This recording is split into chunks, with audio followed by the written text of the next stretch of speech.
Xin chào các bạn. Xin giới thiệu với các bạn đây là bo mạch của điều hòa Mitsu Electric. Thì nghe đến cái điều hòa Mitsu Electric, những bạn mà đã từng sửa chữa qua thì các bạn sẽ đều nắm được là cái bo mạch Mitsu Electric này thường xuyên là hỏng những cái gì. Và giới thiệu với các bạn thì cái bo mạch điều hòa Mitsu Electric từ ngày mình bước vào nghề, đại đa số nó hỏng về nguồn rất là nhiều và nó bị mất nguồn.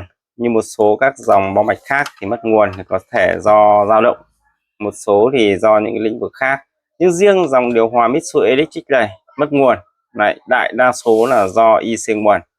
Và cái điều đó thì thường xuyên là các bạn sẽ sau này các bạn đi sửa chữa các bạn sẽ gặp đó. Thì khi bị mất nguồn thì đại đa số là liên quan đến IC nguồn. Từ ngày mình bước vào nghề ấy, nó rơi khoảng tầm đến 70-80% là lỗi IC nguồn, còn lỗi về cái khác rất là ít. Mất nguồn ở đây thì con này thì nó bị con này khi mình đến kiểm tra ấy, thì nó đang chạy được khoảng từ lúc thì được 3 phút, lúc thì được 5 phút là bắt đầu sập nguồn hoàn toàn. Như vậy thì cái lỗi này là cũng là do IC nguồn, thì các bạn chỉ việc thay IC nguồn là xong. Thì con IC nguồn này nó bị nóng, khi mà chạy nó nóng quá, sau đó là nó bị lỗi dẫn đến làm sập điện áp và mất nguồn luôn.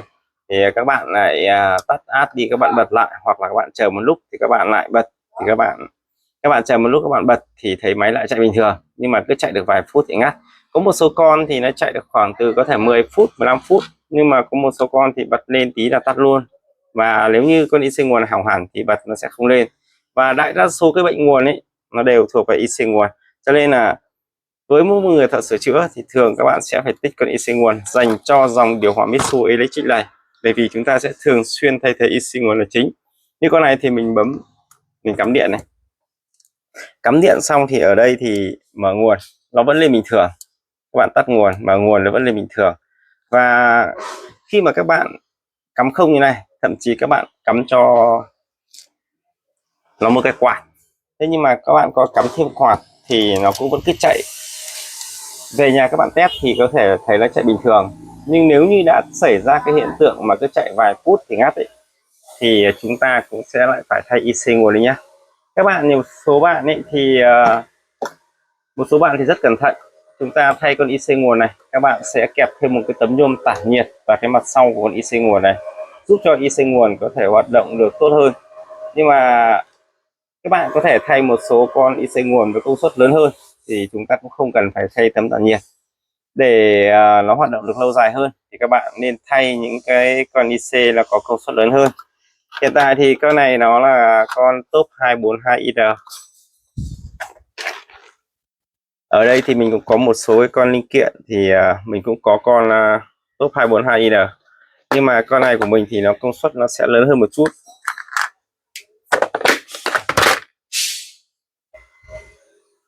Rồi các bạn nhìn vào quan sát kỹ thì mình đại đa số mình nhập cái con là top 246IN. Thì với những con như thế này các bạn thay thế vào nó rất là bền bỉ, chúng ta không cần phải thay một tấm tản nhiệt là xong.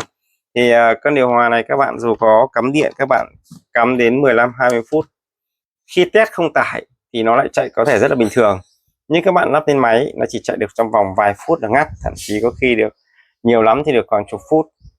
Nhưng con này nó chạy khoảng 3 phút nó ngắt rồi, cho nên các bạn có cắm lên máy nhà người ta thì cũng thế. Cho nên là khi các bạn đã lấy về rồi thì chắc chắn các bạn sẽ phải thay IC nguồn. Ở đây mọi thứ đang hoạt động bình thường, cho nên là diode mọi cái mình sẽ không kiểm tra nữa, và mình chỉ thay mỗi IC nguồn này thôi. Còn nếu như IC nguồn này bị lỗi thì các bạn sẽ phải kiểm tra cả diode xung, cũng giống như là một số các linh kiện quanh IC. Như vậy là với bo mạch này thì chúng ta chỉ cần thay thế IC nguồn này xong.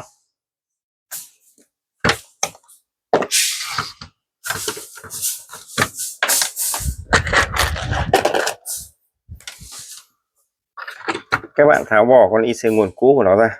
Ở đây có gắn một lớp keo. Ở đây gắn một lớp keo rất là mềm.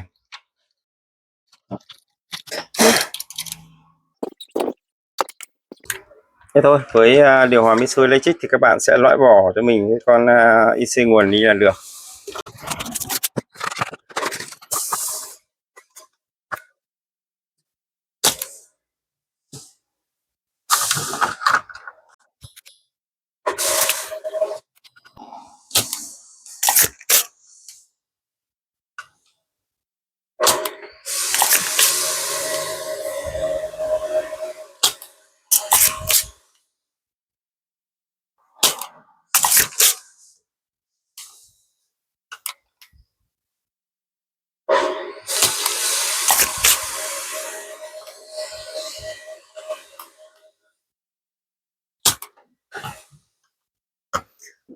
khi mà các bạn kiểm tra thấy điều hòa chúng ta nó chỉ chạy được trong vài phút thì nó ngắt sập nguồn, có khi nó lại lên trở lại, và có khi các bạn tắt át đi mở nguồn nó lại lên lại ngay ấy.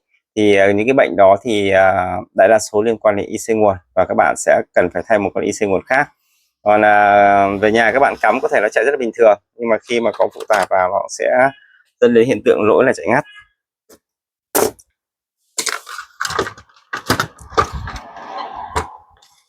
Rồi các bạn lên thay một con IC nguồn có công suất lớn hơn.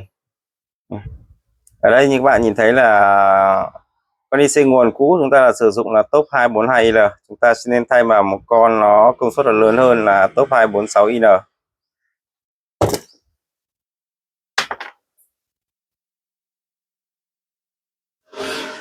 Thế thôi, với bệnh đều của máy điều hòa Mitsui Electric thì đại đa số là liên quan đến IC nguồn, và các bạn xử lý ở cái IC này là xong.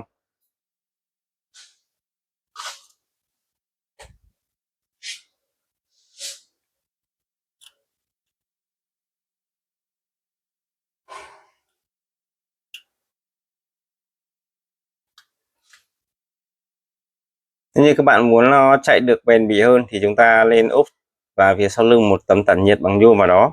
Nhưng mà với con này công suất lớn hơn nên mình cũng không cần thiết lắm. Con này với công suất lớn hơn thì các bạn cứ vậy sử dụng cũng được, không có sao cả.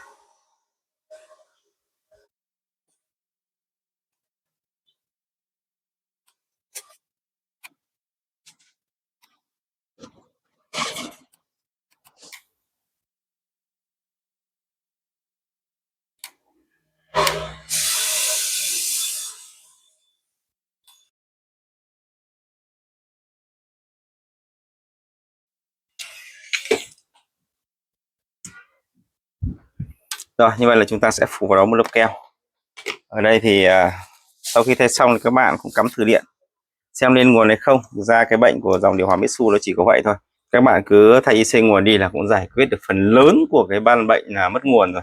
Mình cắm điện trở lại này, các bạn bật phím nguồn này, đó nó đã lên nguồn luôn rồi. Bạn tắt đi này, mở nguồn này. Rồi, như vậy với ban bệnh của điều hòa Mitsui Electric khi mà bị mất nguồn hay là nguồn chạy không ổn định ý, các bạn thấy núp lên núp không ấy, núp chạy được một lúc thì có khi chạy được vài phút, có khi lại chạy cái lại mất nguồn ngay, thì các bạn sẽ đại đa số là chúng ta phải thay IC nguồn nhé. Ở đây mình đã thay IC nguồn và máy thì các bạn cứ thay IC nguồn nhé, đảm bảo với các bạn rằng là khi mà các bạn thay IC nguồn xong là máy sẽ chạy rất là bình thường. Còn hệ thống từ cảm biến từ mọi cái nó cũng sẽ rất là ít lỗi, và đây là cái bệnh mà thường xuyên các bạn sẽ gặp ở trên dòng điều hòa Mitsui Electric, cho nên là các bạn luôn luôn sẽ có khoảng tầm chục con linh kiện của cái dòng điều hòa Mitsui Electric này để chúng ta tiện trong quá trình sửa chữa và thay thế. Rồi, đó là cái bệnh đặc trưng nhất trên cái điều hòa Mitsui Electric là rất hay bị mất nguồn. Chúng ta chỉ cần thay IC nguồn đi là thường là cũng đã là hết bệnh rồi. Rồi, xin cảm ơn các bạn đã theo dõi video ạ.